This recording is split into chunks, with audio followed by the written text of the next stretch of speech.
everybody. Thanks for joining. You all might remember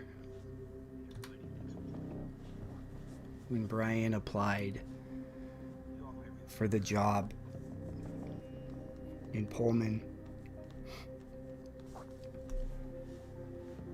He wanted to work with law enforcement. This was early on when he started at WSU. And he wrote that letter back to law enforcement saying, "It was a great pleasure to meet with you today and share my thoughts and excitement regarding the research assistantship for public safety," Kohberger wrote. This was in April of 2022.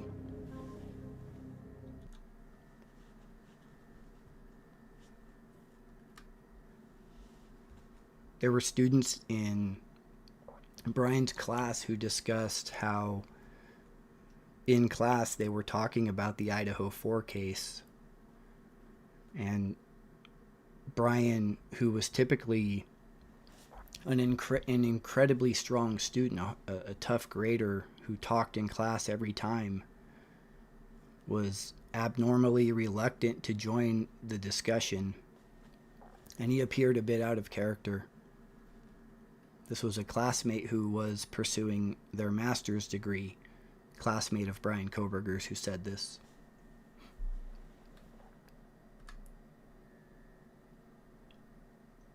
And then this is a statement from the attorney who represented Bryan Kohberger when he was arrested in Pennsylvania.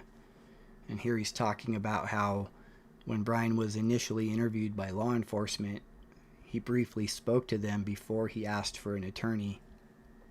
And Bryan made the statement that he was certainly aware of what was going on. This crime had occurred just 10 miles away from his home. You also recall that during that traffic stop in Indiana, Bryan was very in touch with the crime that was happening in Pullman, Washington during that situation with Brent Kopaka. So Bryan is in tune with crime and what's happening in Pullman and in Moscow, Idaho, and he's admitted to that himself according to the attorney that was representing him in Pennsylvania.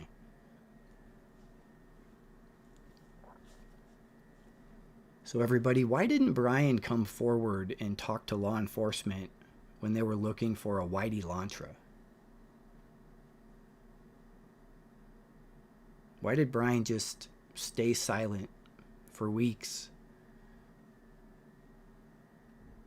I mean, they discussed the case in class.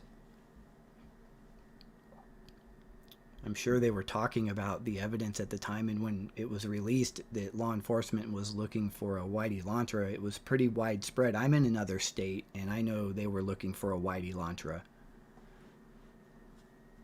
So Bryan, knowing that this happened just 10 miles away, why wouldn't he have gone to law enforcement and said, "Oh, I drive a white Elantra, but, you know, I want to help law enforcement. I want to be a part of public safety, so I want to come forward here and let you know I have a white Elantra, but I didn't commit this crime. But hey, maybe I can help you. I'm pursuing my PhD in criminology, and I applied in Pullman for cloud forensics. Maybe I could help in this case."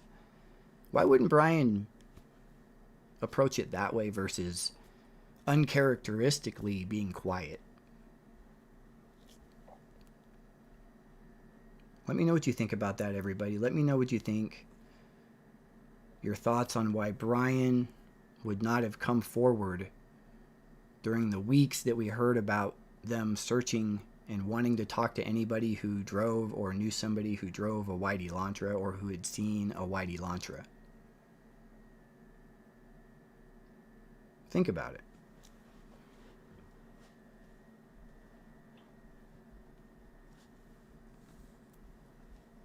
You know, I also wonder, you know, the prosecution here is really protecting witnesses. They're really concerned with witness identities getting out, and you know, there's a lot of names that we've all been discussing since the start of this that are familiar names, but I do think there's other names out there that we don't know who maybe are witnesses in this case, who have testified to something that they noticed during the time period after the murders up until when Bryan was arrested.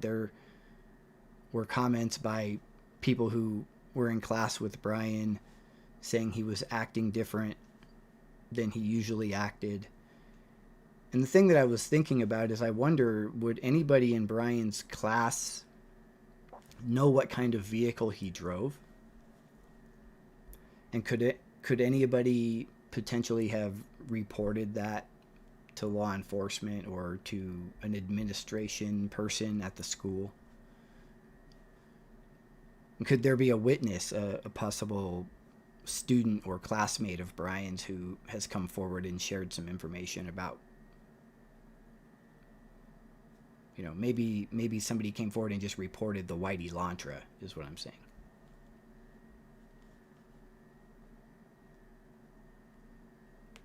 But why wouldn't Bryan have come forward himself and reported the white Elantra? What excuse? I made my last live, we were discussing why Dylan didn't call 911 and how irresponsible that could have been. A lot of people are saying, well, that was irresponsible, right?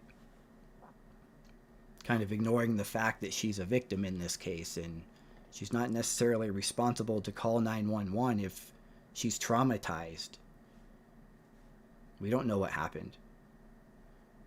But if we expected her to call 911, why didn't Bryan come forward and report the white Elantra?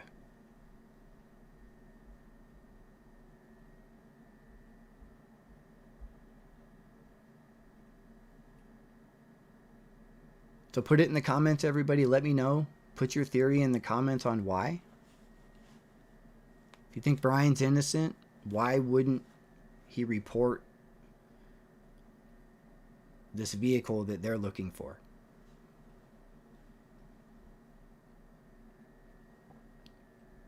Oh, now Kimberly says they were looking for a 2211 to a 2013. He had a 2015. I don't buy that.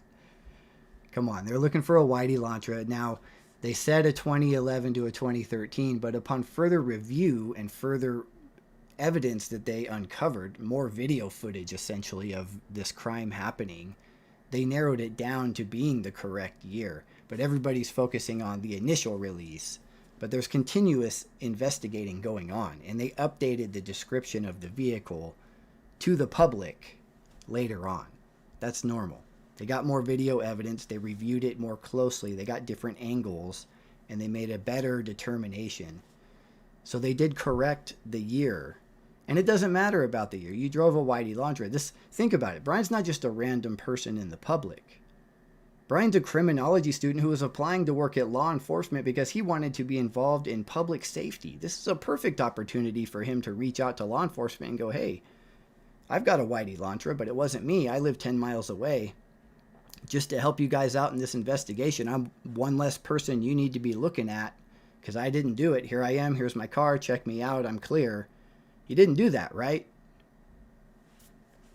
I know if I lived 10 miles away and I drove a white Elantra and they were looking for a white Elantra, I'd probably reach out and say, yeah, it wasn't me. If I was especially involved in law enforcement like Bryan wanted to be, if that was something I wanted to pursue as a career, he was very aware of the crime. So why didn't he come forward?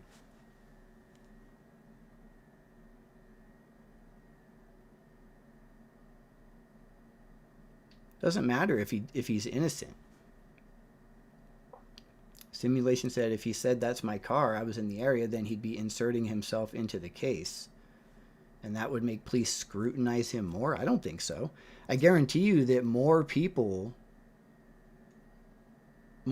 came forward about white Elantras.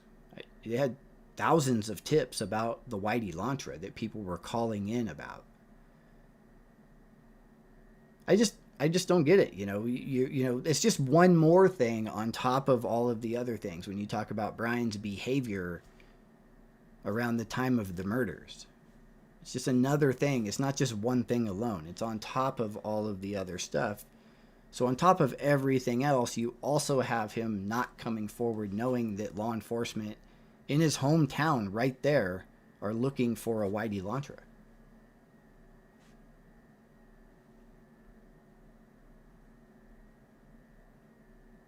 I don't know. I was just thinking about that, and I haven't really heard a good explanation. I mean, you could argue, well, oh, he didn't know the crime, that they were looking for a whitey laundry. I don't think so. I think he knew they were looking for a whitey laundry. How do you not reach out, living so close to the crimes? And I guarantee you he was in the area with his phone pings and everything else.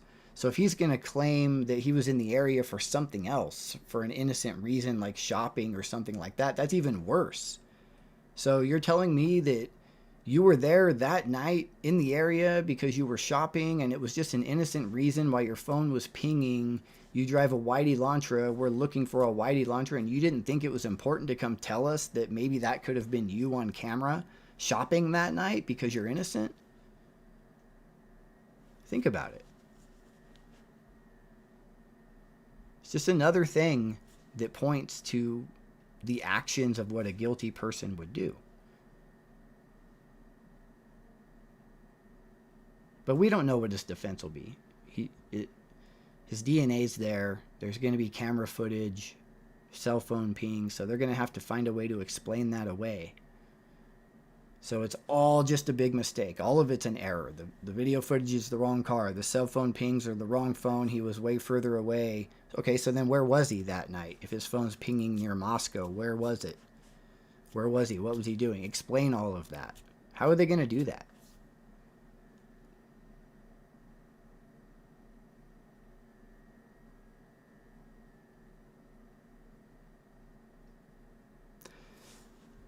So there was some other information that came out today. I guess a page, or it may have come out a day or two, but a page or two of Kaylee's diary was released, and I'm not going to spend too much time on that. It's her diary. I don't want to delve into it as if it's this big critical clue or something in there. I saw some headlines as I was skimming that says, breaking news. Kaylee's diary page has been released. I don't know if it's breaking news, but there is a couple things here that I think are interesting, though.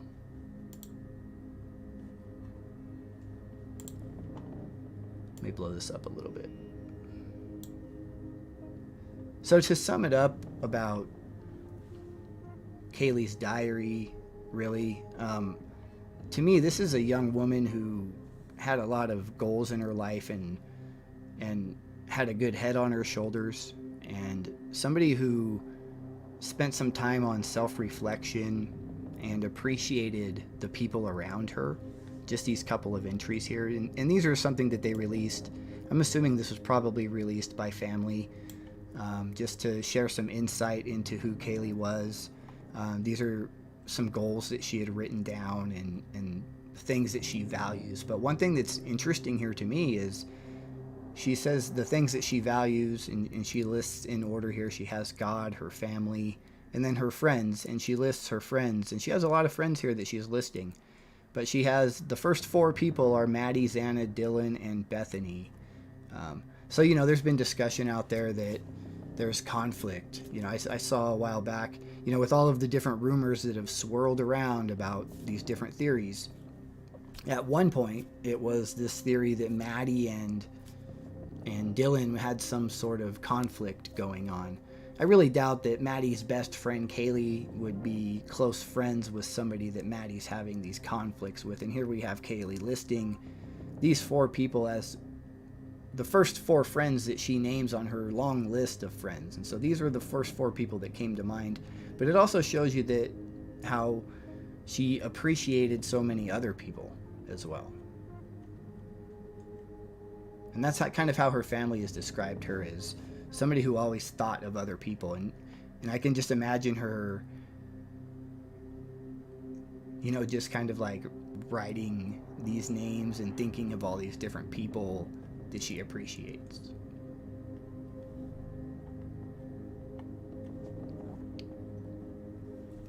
So I don't know. This doesn't seem to me like the kind of person who would be living in a drug dealer house. Does it seem like that to you?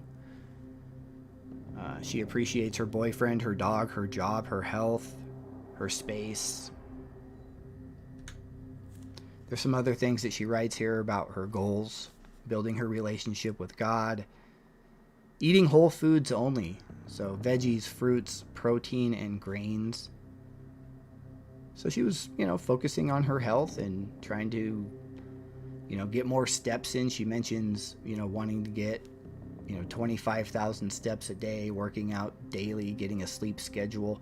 So she was, planning and, like a lot of people, writing down her goals. And, so it sounds to me like she had a pretty good head on her shoulders. She had goals, she had dreams, and doesn't really seem to me like somebody who would be involved in a lot of shady stuff. Probably pretty normal person from what we read here.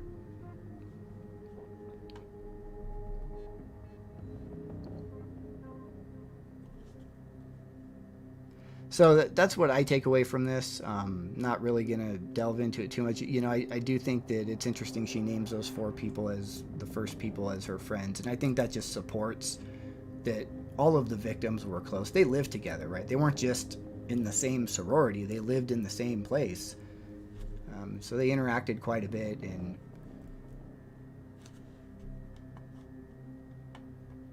I think it's pretty obvious they were all pretty close.